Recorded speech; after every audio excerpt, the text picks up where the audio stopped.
el superpeso genera un ahorro de 20,000 millones de pesos en el servicio de la deuda durante este enero. Querido Pedro, te mando un abrazo, cuéntanos, buen día. Luis, ¿qué tal? Muy buenos días, qué gusto saludarte a ti, también a quienes nos escuchan.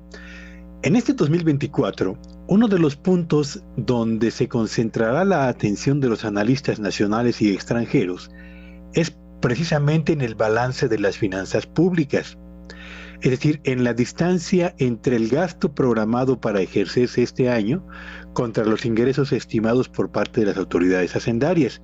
Y como todos sabemos, en este 2024, el déficit en las finanzas que se espera será el más elevado en más de 3 décadas.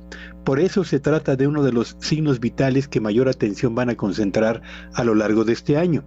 Pues bien, uno de los factores que promueve el aumento del gasto gubernamental previsto para este año es el monto de los recursos que se deben destinar para pagar los intereses y el capital de la deuda interna, pero también de la deuda externa que México contrató en los años previos.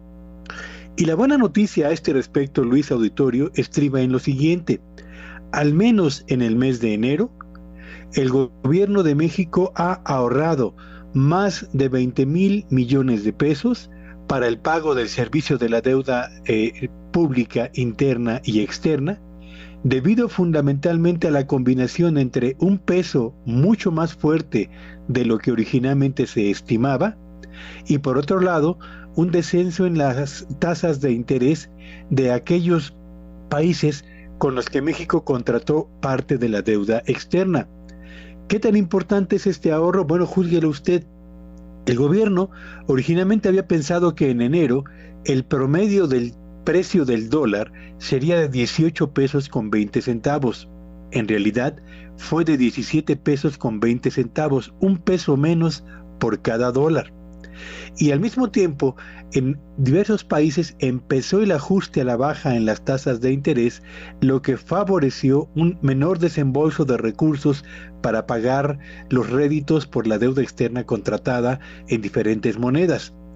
La combinación de estos dos factores permitió que el monto de lo que México pagara por el servicio de la deuda interna y externa durante el primer mes del año fuese de 70,860 millones de pesos, que se comparan muy favorablemente contra los 92,800 millones de pesos que se pagaron en enero del año 2023.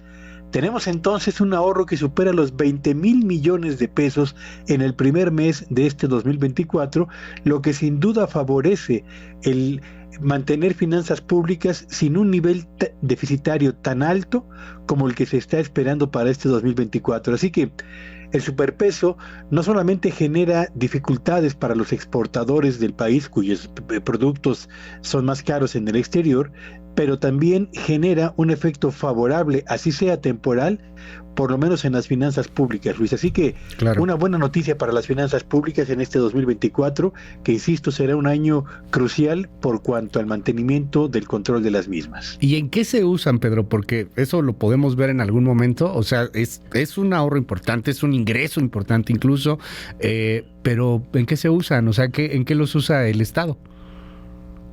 Digamos que la ley correspondiente, Luis, indica que cualquier ahorro en las finanzas gubernamentales tiene que destinarse en primer lugar al pago de los compromisos de deuda previamente contraídos. Puede utilizarse para pagar intereses o al mismo tiempo para pagar parte del capital de la deuda interna y externa que previamente se contrató.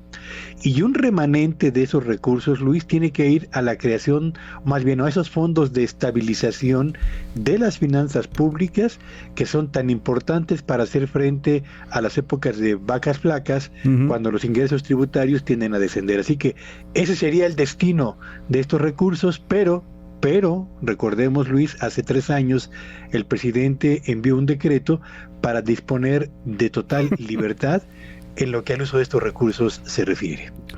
O sea, la neta, yo creo que sí se ven becas, ¿no? Digo.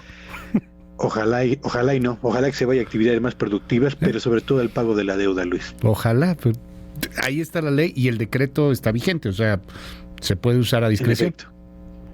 En efecto, Luis. Y ese es un problema en un año electoral, tan importante y con tantas teorías de la conspiración como flotan en el ambiente. ¿Cuánto fue el ahorro, Pedro? Para ser exactos, fueron casi 22,000 millones de pesos. No, bueno, pues a ver en dónde se va. Yo creo que en algún momento nos daremos cuenta. Querido Pedro, te mando un gran abrazo y te seguimos en tus redes. Sígame en X, en @Petello Villagrán, y que tengan un espléndido día. Siempre es un honor, Pedro. Gracias, un abrazo.